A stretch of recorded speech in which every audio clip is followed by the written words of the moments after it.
So I want us to go down in your booklet, line item by line item on the majors, and then we'll add up all the majors, and then we'll come up with our total estimated repair.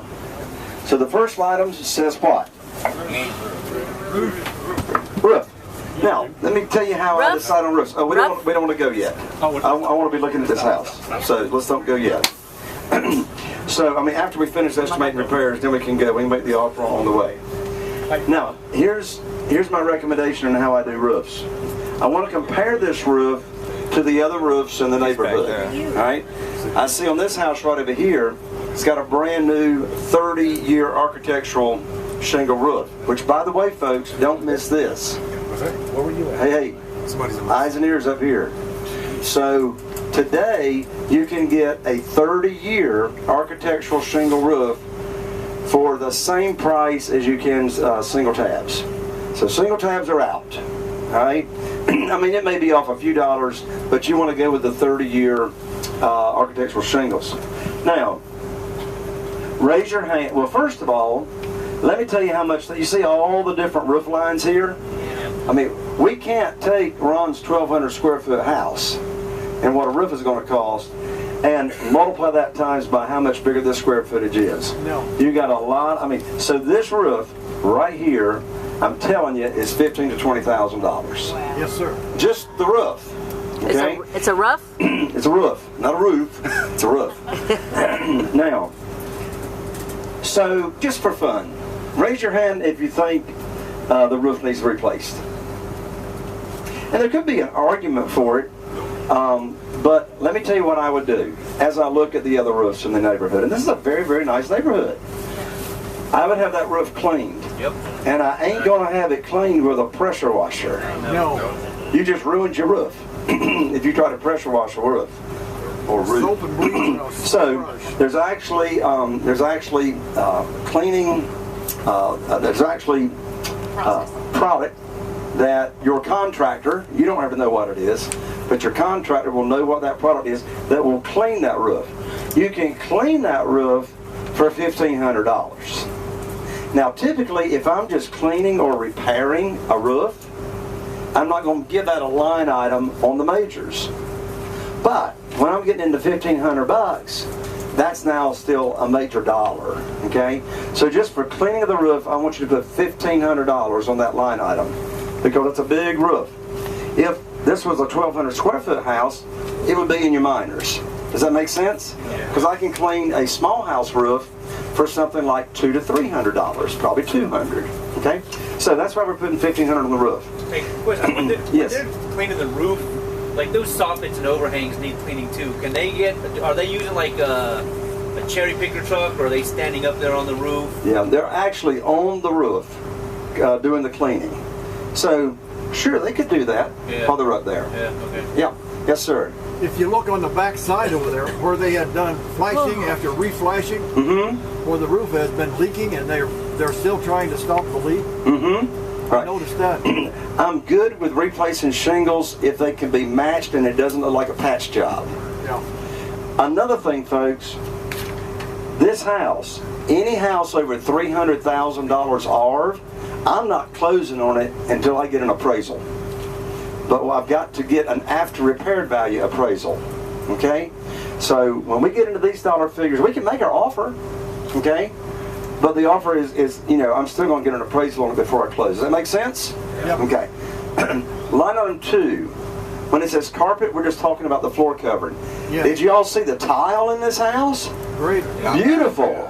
Beautiful tile. So the square footage again is what? What square footage multiplier are we using? 32. So it's 3231, so we're just going to use 3200 as our multiplier. So we're not going to need to use 3200 as the multiplier because you've got a bit of area that's got tile in the foyer and in the dining room. Okay? So I'm going to cut that 32 back down to say 27. Okay? In this house, with the kind of flooring we want to do, I'm probably going to want to do at least a laminate floor in the kitchen, if not tile. No. No. What do you want to do? Or are you agreeing with me? Huh? I mean, what kind of flooring would you want to do in the kitchen? Laminate. Well, it could be laminate floor. I mean, laminate wood. Yeah. Yeah, exactly. So I'm either going to do laminate wood or I'm going to do tile.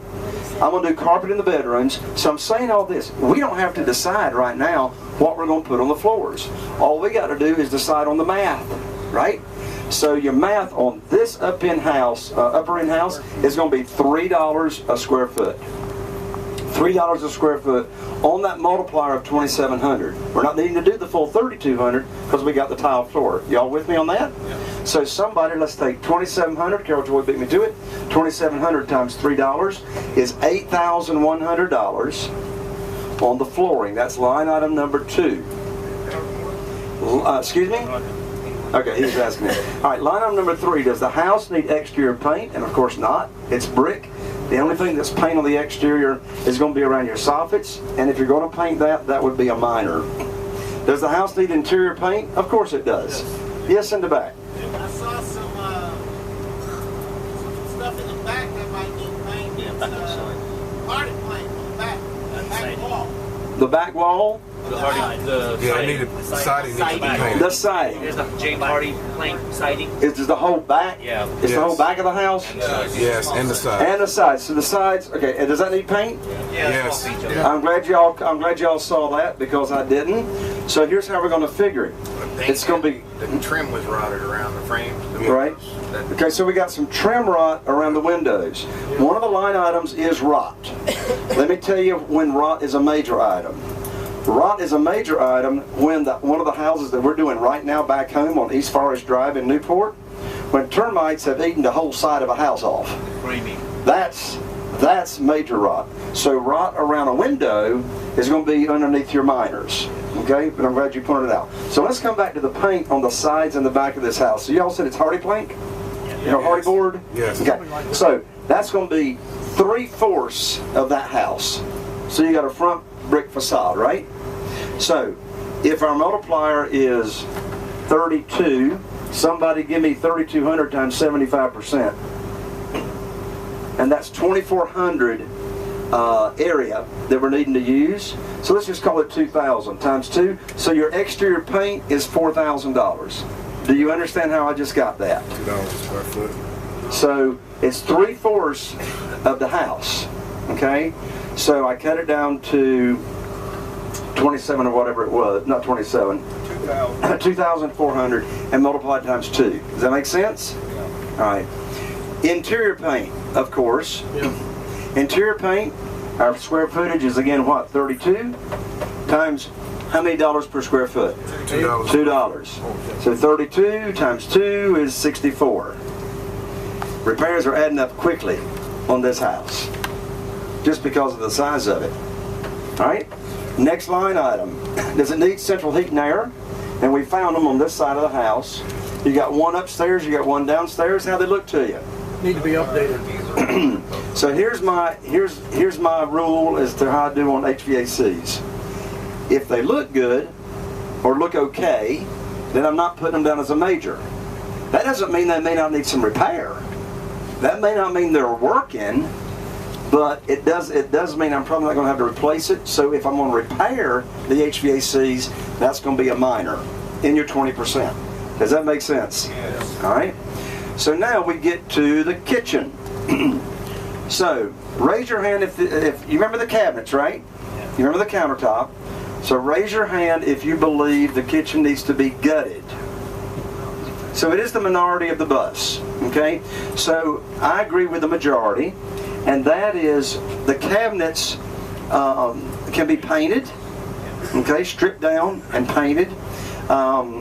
Raise your hand if you think the countertop needs to be replaced. Absolutely. And we're going to use remnant granite. So I can just tell you, well, let me tell you where you find remnant granite, okay? You go to your Google or favorite search engine, because I'm not going to buy granite from the major, from a nice showroom, high-end granite. I'm not going to pay retail, okay? And I'm not going to buy it from Lowe's and Home Depot. I'm going to search for the wholesaler in my area that sells to contractors, okay? And so I need to know this dollar figure so I can estimate repairs, all right? So on that side, here's how you find it. So you're going to Google, Google granite distributor or wholesale granite.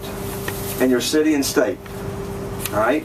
So where we get our granite, or where my contractor gets his granite, is you don't want to take your nice car down the pothole rocked road that goes to a warehouse that you can't even see from the street. You know what their showroom is? Outside. Yeah. The slabs. That's their showroom. So I'm going to be paying about $30 a square foot for granite, remnant granite, instead of $50 or more. So on that kitchen, just the granite on those countertops is going to be about $3,000. And that's not paying retail, okay? So you're going to have, I'm adding this up. You're going to have $3,000 in granite. You're going to repaint those cabinets. I'm going to put that on the high end, because you got to strip them down. I'm going to put that at the high end of $1,500. Okay, so what am I up to so far between granite? $4,500. So I'm at 45. I got to do appliances, which for stainless steel appliances and the whole package is going to be $2,000. So what am I up to now? I'm up to 65. And then I'm going to have to do some other stuff to it anyway that I don't even know about. So I can do that kitchen for $7,500. I just threw an extra $1,000 to it for whatever else needs to be done. That's a big kitchen. Big kitchen. And that's not much more money than Ron's 1,200 square foot house that's gutted. All right? So we got the 75. Y'all see where I got that? Yep. Bathrooms. So you got half baths in the house, and then of course you've got the principal bathroom. Y'all went in the principal bathroom, right? Yes. Okay. It doesn't need to be gutted, all right, but it needs to be updated. Yes, it does. The vanity cabinets need to be replaced. Okay. The tile shower looks good. It can be cleaned. The garden tub can be cleaned. So really all you're going to be doing is the vanities and your light fixtures. Your light fixtures are going to be in your minors, in the 20%. I'm sorry, what'd you say? There's one of the bathrooms, shower, they need to do work on the tile. Right, right. So between the principal bathroom and the other full bath, we're not going to have to gut them. I'm going to put, for the principal, I'm going to put $750, and you can do some really, really nice vanity cabinets in there. You can do bowl sinks if you want to, etc. We've already got, and I'm going to put remnant granite in there too. Now in the bathrooms, I can do remnant granite for $500 on the principal bathroom. So what am I up to? $500, $750, $1,250, $1,500 on the principal. The other one, $500. Your half baths are in your 20% minors, so $2,000, and you're good on the bathrooms. Did you see and hear where I got the numbers from? The vanities. Total or 2,500? Whatever what I just said, because I added it up and I got there. Well, you said 15 and 5, so 2,000. 5, but you said 5 twice. So with the granite, 2,500. Thank you. Okay. Yeah. So 2,500 with the remnant granite in both baths. Y'all see where I got the numbers? I got the appliances in there. Yeah. All right. Rotten wood. There's no major rotten wood. Electrical. There's no major upgrading. Windows. Now, there could be an argument for replacing all those windows, but I don't think you get your money back. We definitely got some broken glass in more than one window, but obviously we can just replace the glass, right? I got an invoice sent to me yesterday. Carol Joy showed it to me while we were traveling on the airplane, and you know, we're replacing some glass in the house. That's a minor. Whenever you're replacing glass and windows, that's a minor and not a major. We're only going to use the major at $300 per window, as Ron has on our major component checklist, when we're replacing windows. Typically, when you're replacing 1 or 2 windows and you're not being able to match what's in the house, you're typically going to need to replace all the windows. But that's a case-by-case situation. Garage, line number 11. The garage is cosmetic, nothing major, okay? But let me give you a great big tip. We always paint, even on our bread and butter houses, we paint the garage floor with cement paint. Most of the time, at Lowe's or Home Depot, of course your contractor will get this for you, it's going to be that gray-blue look with speckles in it, or that tan color with speckles in it. You can paint that entire garage floor for $300. That's a minor. That's not a major. You don't need to put that on your major line item. No basement. You can skip over line number 12, line number 13. No foundation. There ain't no junky neighbors in this neighborhood. No. Line number 14. Plumbing, if anything, would be a minor, and repairs. So now let's add up the majors with the dollars that we just went over. What about those internal doors that make holes in? Oh, I'm so glad you brought that up. So this is Wayne. So Wayne just brought up, what about those interior doors? There's holes in them. They look bad, right? So here's the deal. I'm putting all interior doors with 6-panel interior doors. And they're hollow. That's fine. 6-panel interior doors. The door itself is going to be about 35. By the time you install it, it's like 50. The good news is it's in you 20% of the minors. So yes, we're going to replace, Wayne, all those interior doors, and we're going to account for them in the minors. How do you get them bought and painted for $50 and hung for $50? Well, I can't. that's I'm buying them for $50. You're buying the doors for $50. And then you got to paint it. Yeah. And then you got to hang I'm it. glad you brought that up. I'm getting it done with my own crew, but with the contractor, you know, what are you paying for all in with an interior door? Well, they range from $35 to. But I mean, by the time you do the labor and the paint. Of course, on the paint, yeah, well, on the paint, I'm accounting for the paint piece on the $2 a square foot on the paint. So I got my paint covered, but I don't have, and I'm also going to replace knobs and hinges.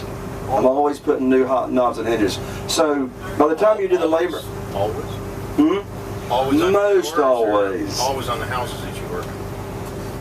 Well, whenever I'm doing a full rehab, I'm typically going to put all new knobs and hinges.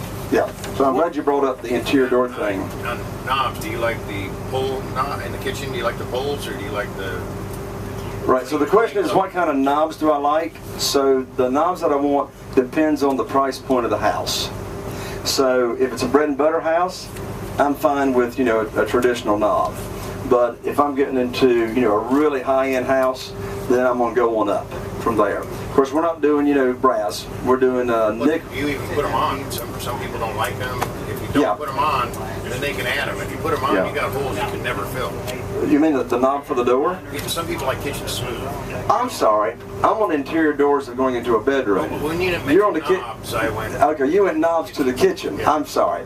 Yeah, I typically put knobs on the cabinet doors. You put high end? Mm-hmm. Okay. Well, it depends on what kind of cabinet you got. If you've got really, really high-end cabinets, then that's going to determine something else. Yeah. Okay, do the math. You get your interior decorated. Yeah, well, that's why we use an interior designer, Beth Garner. All right, what's the majors total? Yeah, I found some. Do we have a total on majors? There. don't have knobs on my cabinets. I found some exterior doors there. Has anybody added up the majors? 21. It's hit or miss. Shh. Somebody raise their hand. Tell me what you added the majors to be. 30,000. 30,000 on the majors. Who else? Yeah, 30 more than that. You got 30? 30. So we're at 30,000 on the majors. All right. So now we're going to do the minors. All right. So we're going to take 30,000 times what percentage to get the minors? 20. 20. So 30,000 times 20% is what? 61. 6,000. Is 6. That's going to be 36. And so our repair budget comes up to what dollar figure? $40,000. And notice, typically when I'm doing a $40,000 rehab, I'm doing more than cosmetic. This is all cosmetic, It's a big house. is it not? Yeah. All right. So we got $40,000 on the repair estimate, and I'll tell you what, folks. This is a big house, and the bigger the house, the more Murphy can show up, right? So on this square foot house and on this price point, I'm just not going to be taking $10,000 off our offer. I'm adding $10,000 more because of the square footage of this house. Are y'all with me? So minus 20. So I want us to put, we had how much, 40? So I'm going to put 50,000 and I'm covered. Okay? All right? So we can start rolling now, Byron, and we're going to figure our offer. All right? So 181. I'm going to use the 380, and here's why. You got 5 or 6 other comps at the 320, 330, right? Ron LeGrand taught me years ago, he's going to use the highest comp because when we get through with this house, it's going to be the nicest one in the neighborhood. Okay? So let's run the math. $380,000 times 80% is 304. So you see why I use 80%, right? Because it's over 300,000. The ARV is, I'm sorry, what's the ARV we're using? 380. So because it's over 300,000, I'm using an 80% multiplier. Make sense? So 380 times 80% is how much? 304. Less our repairs of 50,000 254. is 254. And then minus 10,000. 250. I'm just taking I already took care of it on the repairs. 220. 224. And what do we got after we subtract 10? 240? 244. So our offer's 244. Does that make sense? 10 twice? Yeah. No. I did an additional 10 on the repairs. I'm only taking 10,000 off below Mayo. Okay? So let's run it again. The 380, hello? Yeah. I thought we said the R was 330 on this. Yeah, 380. I never get 380. Yeah, so hold up. Take a deep breath. So, first of all, we ain't going to close until we get an appraisal, right? Right. Okay? I'm using the 380 because typically Ron uses the highest comp in the neighborhood. And the highest comp we got in the neighborhood is actually 397. Yeah, but you'll never sell it. But I'm using the square footage multiplier, That's playing a dangerous game. You'll never sell it for that. right? So now, how do you know? Well, because Well, I'll tell you how I know what I will sell it for. Okay. Whatever the appraiser says. So if the appraisal comes back and does not back up the offer that we calculated, then of course I'm not closing on the house. Now let's run the math again using 330, and let's see what the offer is. Okay, so we're going to do a different set of numbers. So I got 330 times 80%. That equals 264. Okay? And then subtract the 50. And that's an offer of 214. You take 10,000 off of that, and you're at an offer of 204,000. I bet you feel more comfortable with that offer, don't you? yes, yeah. All right, so I tell you what, let's do. Ray, on the front side of my page that he gave me, he said it would be very, very hard above 380, but maybe possible. You remember my comment before we even got to the house? Above 330, not 380. Do what? You said above 380. Above 330 would be hard. Well, that doesn't make sense what he's got written. He's got above 330 would be hard, but 380 might be possible. So I'm going to run the most conservative numbers. Again, we already ran them. Okay. 330 times 80% equals 264. Less 50 in repairs. And I'll tell you another reason that I've added that extra 10,000 is for a couple of reasons. Once we get into that checking out the roof, who brought up the roof on the back side of the house? Once I get into that roof, and I determine if I can't match shingle tabs, and now I got to replace the whole roof, I got that extra 10,000 thrown in there, right? Right. Another reason I've got it thrown in there is maybe I want to go some really, really high-end electrical fixtures. I mean, that house calls for high-end electrical fixtures, right? Calls for high-end plumbing fixtures. So typically, electrical and your plumbing fixtures are included in the 20% minors. 20% on this house might not cover it. So when I'm throwing that extra 10,000 on the repairs, do you see how I'm covering all bases? Yeah. Make sense? So again, using the 330 times 80% is 214. No, I'm sorry, it's how much? 264. 264 less 50 It's 214. is 214, less 10 is 204, and very confidently we shall return to the hotel, and our offer is 204.